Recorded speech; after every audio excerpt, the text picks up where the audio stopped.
بسم اللہ الرحمن الرحیم۔ السلام علیکم۔ ایک دانا آدمی سے پوچھا گیا، زندگی میں کامیابی کیسے حاصل ہوتی ہے؟ دانا نے کہا، اس کا جواب لینے کے لیے آج آپ کو رات کا کھانا میرے پاس کھانا ہوگا۔ سب دوست رات کو جمع ہو گئے۔ اس نے سوپ کا ایک بڑا برتن سب کے سامنے لا کر رکھ دیا، مگر سوپ پینے کے لیے سب کو ایک ایک میٹر لمبا چمچ دے دیا اور سب کو کہا کہ آپ سب اپنے اپنے لمبے چمچ سے سوپ پینا ہے۔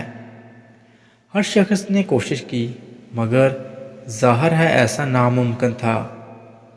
کوئی بھی شخص چمچ سے سوپ نہیں پی سکا، سب بھوکے ہی رہے۔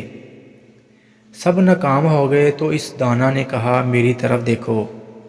اس نے ایک چمچ پکڑا، سوپ لیا اور چمچ اپنے سامنے والے شخص کے منہ سے لگا دیا۔ اب ہر شخص نے اپنا اپنا چمچ پکڑا اور دوسرے کے سوپ پلانے لگا۔ سب کے سب بہت خوش ہوئے۔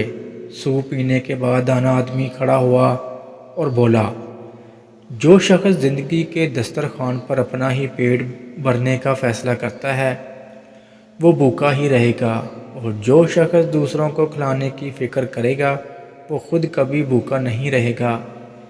دینے والا ہمیشہ فائدے میں رہتا ہے، لینے والے سے ہم سب کی کامیابی کا راستہ دوسروں کی کامیابی سے ہو کر گزرتا ہے۔